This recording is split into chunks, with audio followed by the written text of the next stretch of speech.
Donc nous allons voir la première structure de contrôle, la structure alternative. Au préalable, on va faire un point sur la structure de contrôle par rapport à ce que l'on avait étudié auparavant. C'est-à-dire, on avait vu dans une des premières planches que un programme, tout programme au monde, c'était des instructions qui opèrent sur des données qui influencent les traitements. Jusqu'à maintenant, on a vu quoi? On a vu des données, les variables, des instructions, par exemple des opérations mathématiques sur ces données. Donc on avait bien les instructions qui opèrent sur les données. On est capable de calculer delta, par exemple. Par contre, on n'a pas encore les données qui influencent les traitements. Pour ça, en fin de compte, c'est les structures de contrôle. C'est pour ça que ces structures de contrôle sont fondamentales à bien connaître et à maîtriser. On aura plusieurs séries d'exercices sur chaque structure de contrôle. En fait, on a de trois sortes. On a les structures alternatives, on parle aussi de branchement conditionnel, les structures itératives, là c'est pour ceux qui connaissent un peu d'autres langages de programmation aussi, c'est la plupart du temps les mêmes mots-clés, donc la boucle for, c'est-à-dire qu'on sera capable d'itérer sur un ensemble d'instructions, exécuter plusieurs fois un ensemble d'instructions. Et on va le voir un peu plus tard, notamment avec les tableaux, que cette structure itérative est très importante et on l'utilise vraiment dans énormément de fonctions, de méthodes et autres programmes. Et on a aussi des boucles conditionnelles, donc là, c'est assez proche de l'itération au final, c'est-à-dire qu'on exécute aussi plusieurs fois un bloc d'instructions, un ensemble d'instructions. Alors, branchement conditionnel, structure alternative. Ce que l'on a, on a deux exemples. On a deux types de structures. Une structure alternative dite réduite et une structure alternative dite complète. Commençons par la première. Là, ce que l'on peut voir, la première instruction, simplement créer notre objet qui nous permet de lire à partir du clavier, c'est-à-dire l'objet scanner. Puis après, on a une consigne affichée dans le terminal à l'écran. Entrez votre nombre. On lit l'entier. On a notre méthode nextInt sur scanner. On verra, prenez-le comme ça pour l'instant. Vous verrez pourquoi un peu plus tard. Pourquoi cette syntaxe. Et donc là, on lit l'entier au clavier et on stocke la valeur lue dans n, notre variable. Puis après, on teste si n est inférieur à 5. Ça, c'est une condition. N inférieur à 5. Si c'est vrai, dans ce cas-là, on va exécuter le bloc d'instruction, l'ensemble qui est identifié par accolade ouverte, accolade fermante. C'est-à-dire que là, on va afficher à l'écran plus petit que 5. On va à la ligne, la condition est vraie. Et enfin, on continue l'exécution du programme dans notre dernière instruction, où là, on affiche fin de programme. Pourquoi on appelle structure alternative réduite? C'est-à-dire que si notre condition est vraie, c'est-à-dire ici que n est bien inférieur à 5, par exemple j'ai saisi 3, dans ce cas-là, on a une exécution dans cette possibilité, dans cette condition, sinon on n'en a pas. La complète, en fin de compte, c'est qu'on a toujours ici notre condition n inférieure à 5. Si c'est vrai, on exécute les instructions qui se trouvent entre accolade fermante, accolade ouvrante, accolade fermante de notre clause if. Sinon, else, donc en anglais c'est sinon, on exécute le bloc d'instructions accolade ouvrante délimitée par nos deux accolades ici entourées. Et on exécute notre instruction fin de programme. C'est-à-dire que suivant une condition, donc qui peut être comme dans ce cas-là une valeur qui vient de l'extérieur du programme, ici par une saisie utilisateur, ou ça peut être aussi via un calcul précédent. On peut imaginer plein de cas possibles, mais ce qui nous intéresse ici, c'est qu'on n'a pas exécuté de la même manière suivant une variable, ici n, suivant la valeur d'une variable. Donc c'est-à-dire que là, on va bien avoir les données, notre variable n, qui vont influencer les traitements, les instructions. Ce ne seront pas les mêmes instructions qui seront exécutées. On a vu ici aussi une autre notion, la notion de bloc d'instruction. Accolade ouvrante, accolade fermante. Là, on a un bloc attaché au if, accolade ouvrante, accolade fermante, et un bloc attaché au else, accolade ouvrante, accolade fermante. Pour l'instant, mettez toujours des accolades après les if et les else.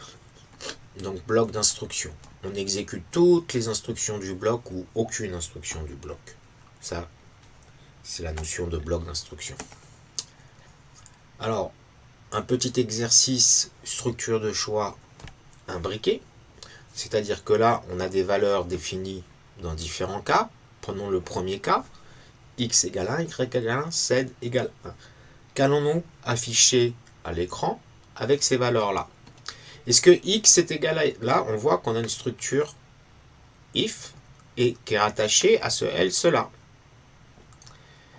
La structure if, ça commence ici et elle se finit à cette accolade fermante. Et le else commence ici et se finit à l'accolade fermante ici.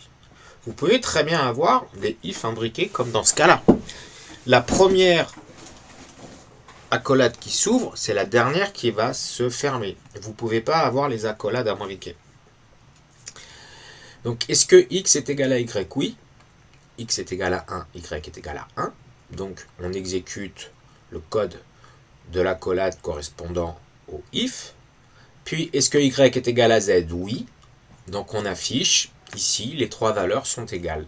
Et on sort de cette boucle-là, de cette if ici, et on sort du if général, et là, on continuera l'exécution du programme après tout ce code. Donc, à vous de faire le deuxième, le troisième, le quatrième et le cinquième, et on corrige juste après. N'hésitez pas à mettre en pause. Donc, continuons ce petit exercice. Ici, x égale 1, y est égal à 1. Ma première condition est vraie. Donc, j'exécute le bloc ici d'instruction. Y est égal à z, c'est faux. Donc, j'exécute le bloc correspondant au else. C'est-à-dire ici, j'affiche seules les deux premières valeurs sont égales. Prenons le troisième cas. X égale 1, Y égale 2, Z égale 1. Est-ce que X égale Y? Non. Donc on exécute le else, la clause else, correspondant à accolade ouvrante ici, accolade fermante là. Est-ce que X égale Z? Oui. X égale 1, Z égale 1. Donc on affiche, seules la première et la troisième valeur sont égales. Et puis, on sort donc de notre structure if-else ici, et if-else maintenant aussi de notre structure de premier niveau. Le quatrième, x égale 1, y égale 2, z égale 2. Donc x est égal à y? Non. Donc on exécute le else. Est-ce que x est égal à z? Non plus. Donc on exécute le else ici. Est-ce que y est égal à z? Dans ce cas-là, oui. Y égale 2, z égale 2. Donc on affiche seules les deux dernières valeurs sont égales. Le dernier cas, x égale 1, y égale 2, z égale 3. X est-il égal à y? Non. On exécute le else. X est-il égal à z? Non plus. Donc on exécute le else ici. Est-ce que y est égal à z? Non plus. Donc on exécute le else. Donc on affiche, les trois valeurs sont différentes. Ok. Donc n'hésitez pas, hein, si vous avez quelques soucis avec cette structure, écrivez une structure identique dans un programme et exécutez votre programme pas à pas. Et là, vous allez voir ce qu'on appelle le flow d'exécution. Suivant les valeurs de x et de y, quelles sont les lignes que l'on va exécuter. Et ça, c'est fondamental pour les structures de contrôle. Ce qui est très intéressant aussi pour apprendre les structures de contrôle, c'est de se mettre à la place du microprocesseur. Un peu comme on a fait ici, c'est-à-dire qu'on a exécuté pas à pas le programme. Et si vous vous mettez à la place du microprocesseur, c'est-à-dire que vous exécutez les instructions comme on vient de le faire là, vous-même, dans ce cas-là, vous allez vraiment apprendre à ce qu'on appelle l'algorithme, c'est-à-dire principalement l'utilisation des structures de contrôle pour répondre à des problématiques. Ok. Donc on a ce qu'on appelle les conditions simples. Donc c'est-à-dire que là, par exemple, comme on a vu dans l'exemple précédent, n inférieur à 5. Condition simple. Dans la structure alternative, la condition est toujours entourée avec des accolades. Donc la condition simple a deux opérandes. D'accord. Le résultat est soit vrai, soit faux. Donc soit true, soit false. Donc en fait le résultat est un booléen. D'accord. C'est un booléen. On peut très bien, ici, alors je le ferai après, dans la vidéo suivante. Ok, je me suis un peu perdu, c'est pas grave, je comprends. Et donc on a des opérateurs de comparaison.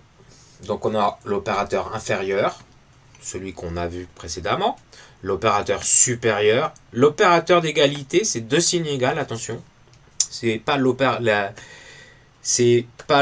d'affectation, c'est l'opérateur de test, de comparaison. On a inférieur ou égal, là c'est inférieur et le signe égal, puis supérieur ou égal, et là différent, attention, point d'exclamation égal. On l'utilise très souvent d'ailleurs, bien entendu. Qu'affichent les séquences d'instructions suivantes. Donc pareil, mettez en pause et on fait la correction dans la foulée. Donc ici, on a A égale 1, B égale 2. Est-ce que A est égal à B? Non. Donc dans ce cas-là, on affiche K2. Est-ce que 2 fois A, qui est égal donc à 2 fois 1, à 2, est égal à B? Oui. Donc on affiche aussi B est égal au double de A. Le deuxième, A égale 1, B égale 2. Est-ce que A est différent, point d'exclamation égal, de B? Oui. Ma condition est vraie. J'exécute le bloc d'instruction correspondant au if. Donc, j'affiche K2. 2 fois A, 2. Est-il différent de B? 2. Non. Donc, dans ce cas-là, je n'affiche plus rien. Le troisième, A égale 1, B égale 2. Est-ce que A est inférieur ou égal à B? Oui, puisque A est égal à 1 et B est égal à 2. Donc dans ce cas-là, j'affiche K3. Je continue l'exécution du programme après ma structure alternative, c'est-à-dire ici. Est-ce que 2 fois A, 2 est inférieur ou égal à B? Oui. 2 est bien inférieur ou égal à 2. Dans ce cas-là, on affiche B est supérieur ou égal au double de A. Rien de plus. Alors, les opérateurs logiques. Là, les opérateurs logiques, c'est un peu de logique booléenne, mais très très basique. Donc, ça permet de créer des relations, des conditions complexes. C'est-à-dire que des fois, on veut par exemple savoir si un entier est supérieur à 0 et inférieur à 20. Donc, c'est-à-dire que l'entier, dans le test, doit respecter deux conditions. Supérieur à 0, inférieur à 20. Et donc, pour ça, on a des opérateurs logiques. Ici, dans le cas présent, l'opérateur est. La condition composée est vraie si et seulement si les deux conditions sont vraies. Comme en français, en fait. Et A est inférieur à B et C est inférieur à D. Il faut que les deux conditions soient vraies pour que la condition composée soit vraie. Par exemple, ici, on a un if avec à l'intérieur, entre parenthèses, ce que vous voyez souligné en rouge maintenant, deux conditions simples, n inférieur n supérieur ou égal à 1 et n inférieur ou égal à 10. Donc ça, ce ne sera vrai ma condition composée seulement et seulement si n est compris dans l'intervalle 1, 10 avec les deux extrémités comprises. Donc si on prend 0, la première condition est fausse, n pour n égale 0. 0 n'est pas supérieur ou égal à 1, fausse. Est-ce que donc la deuxième condition, on peut très bien même ne pas l'évaluer, mais elle serait fausse aussi. Hein. Elle serait vraie dans ce cas-là, 0 est bien inférieur ou égal à 10. Ok. Mais la condition composée pour n est égal à 0 est fausse, puisque notre première condition, n supérieur ou égal à 1, est fausse. Pour 4, notre première condition est vraie, notre deuxième condition est vraie, la condition composée est vraie. Pour n égale 8, la première est vraie, la deuxième est vraie, donc la condition composée est vraie. Pour n égale 10, la première est vraie, la deuxième est vraie, puisque 10 est bien inférieur ou égal à 10, donc la composée est vraie. Pour 12, donc 12 est-il supérieur ou égal à 1? Oui. Est-ce que 12 est inférieur ou égal à 10? 12 n'est pas inférieur ou égal à 10, donc la deuxième condition est fausse, donc notre condition composée est fausse. Et on a un autre opérateur logique important qui est le et. Ici. Le ou, décidément, le ou. Pour que notre condition composée soit vraie, il faut que l'une au moins des deux conditions soit vraie. Comme au français, encore une fois. Donc ici, si on a m et n successivement vont prendre les valeurs moins 1, moins 1, moins 1, 1, 0, 0, 1, 1. Donc, on va exécuter ce petit bout de code et dire quel est le résultat, quel est l'affichage. Donc, si m égale moins 1, n égale moins 1, ma première condition est fausse, la deuxième condition est fausse, donc on exécute la clause else. Donc, les deux valeurs sont négatives. Si on a moins 1 et 1, m est égal à moins 1, ma condition ici est fausse, ma deuxième condition n égale à 1 est vraie, donc ma condition composée est vraie. J'affiche au moins une valeur est positive. Si on a 0 et 0, m égale 0, la première condition est vraie, n égale 0, ma deuxième condition est vraie, donc ma condition est d'autant plus vraie si les deux sont vrais. Donc on affiche au moins une valeur est positive. Dans la dernière, 1, 1, ma première condition est vraie, la deuxième est vraie, donc on affiche au moins une valeur est positive. On a l'opérateur aussi, le non. Alors lui, c'est un opérateur très simple, c'est-à-dire qu'en fait, il va inverser la valeur qu'il y a entre parenthèses. Si A est inférieur à B est vrai, en mettant le point d'exclamation dedans, ça fait faux. Si A inférieur à B est faux, la condition avec l'expression avec le point d'exclamation devant, dans ce cas-là, c'est vrai. On a quelques erreurs classiques. D'accord. Attention, l'égalité, le signe de tester l'égalité, c'est double égal. Ça, c'est l'opérateur d'affectation. Ne pas mettre le point virgule après la condition. D'accord. La condition, c'est pour ça que moi je vous dis de mettre ici une accolade pour ouvrir le bloc et fermer l'accolade. On ferme le bloc, même si on n'a qu'une seule instruction, ce qui n'est pas une obligation, mais c'est un conseil dans les premiers temps. D'accord. Sinon, vous allez vous retrouver ici, dans ce cas-là. D'accord. C'est-à-dire que là, si ma condition est vraie, j'exécute rien, puisqu'il y a un point-virgule. Donc, comme le point-virgule est considéré comme la fin d'une instruction, et notre structure de contrôle n'est pas vraiment une instruction, donc dans ce cas-là, sinon vous risquez de rien exécuter. Ok, et conseil aussi, respecter l'indentation et les accolades importants. Alors un petit quiz. Donc ici, on a l'utilisateur saisit 1 et 2. Donc exécutons le programme, encore une fois. Pareil, mettez en pause, et une fois que vous avez une solution à proposer, n'hésitez pas à écouter la solution. Donc si l'utilisateur saisit 1 et 2, n vaut 1, p vaut 2. Est-ce que 1 est inférieur à 2? Oui. Est-ce que 2 fois 1 est supérieur ou égal à 2? Oui. 2 est bien supérieur ou égal à 2. Donc on affiche 1. Est-ce que n est inférieur à p? Encore une fois, oui. Est-ce que 2 fois n est supérieur ou égal à p? Dans ce cas-là, notre condition composée est vraie, puisque les deux conditions en plus sont vraies. Et là, on est dans une opération logique ou. Donc on affiche 2. Donc pour l'instant, on a affiché 1 et 2. Est-ce que n est inférieur à p? Oui. Est-ce que 2 fois n est supérieur ou égal à p? Oui. Dans ce cas-là, on affiche 3. On sort de cette structure ici, on sort de la structure correspondant au if et on va à la ligne. Donc là, on a affiché 1, 2, 3, le C.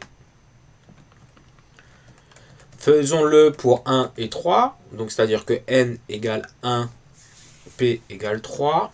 N inférieur à p, oui. Est-ce que 1 fois 2 est supérieur ou égal à p?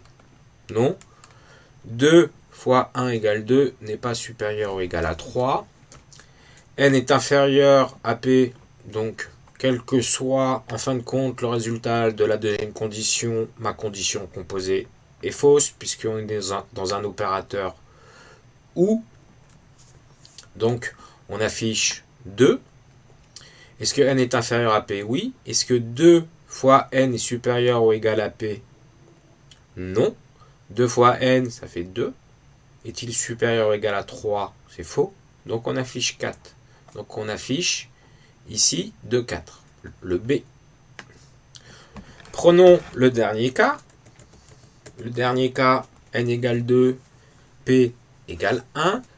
Ici, ma première condition est fausse puisque 2 n'est pas inférieur à 1. Donc je n'ai même pas besoin d'évaluer ma deuxième condition. Est-ce que n est inférieur à p? Non. Par contre, là, je vais évaluer la deuxième condition car on a un opérateur ou. Est-ce que 2 fois 2, 4 est-il supérieur ou égal à 1? Oui. Donc j'affiche 2. Est-ce que n est inférieur à p? Non. Donc ici, j'ouvre la parenthèse, je ferme la parenthèse ici. Donc je n'exécute pas le bloc d'instruction puisque ma condition est fausse.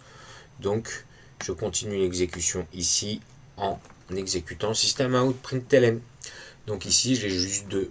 Donc le A. Les blocs, on en a déjà parlé, mais on va en reparler parce que là, dans les structures de contrôle, c'est important. Donc les instructions en Java sont regroupées en blocs, délimitées par l'accolade ouvrante, accolade fermante. Donc on peut avoir même dedans des déclarations. On va voir juste après une règle fondamentale. Et on exécute à l'intérieur les instructions du bloc, soit toutes, soit aucune.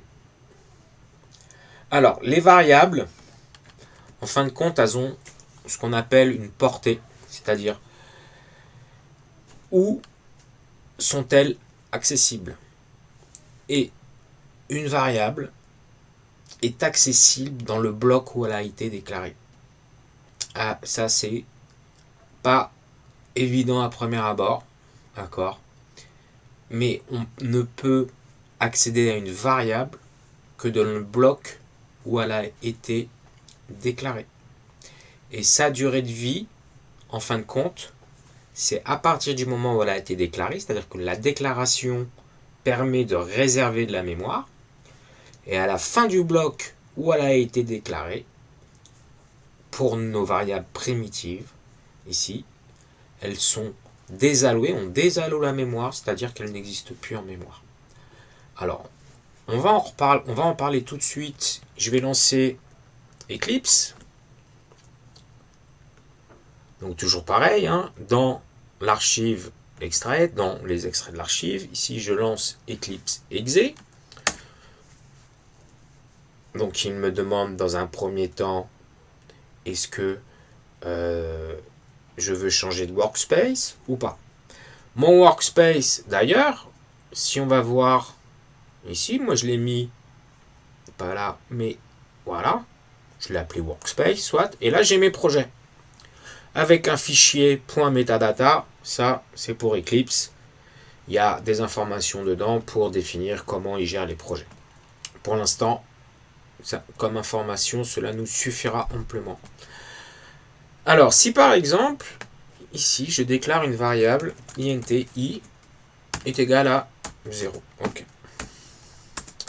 Maintenant, je vais faire if i est égal à 0, par exemple. Dans ce cas-là, j'exécute un bloc d'instruction. Donc, je vais l'appeler, je vais afficher i ici. Donc, main i égale. Ok.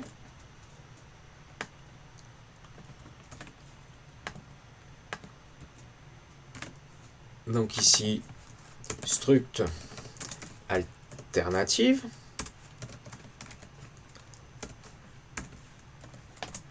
I égale. Rien de plus, ma condition est vraie, ici dans ce cas-là, toute bête. Donc je rentre à l'intérieur de mon bloc, j'exécute l'instruction. Et je vais écrire ici par exemple fin de programme.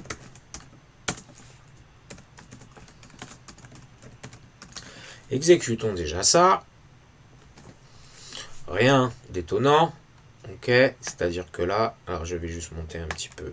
Voilà, j'ai bien main égale i, struct alternative i égale à 0 et fin de programme. Ok. Ici maintenant, je déclare une variable j par exemple. int j égale 2. Je vais afficher j. Et je veux l'afficher aussi après ma structure alternative. Donc on est dans le main, j égale, et ici, j. Ok.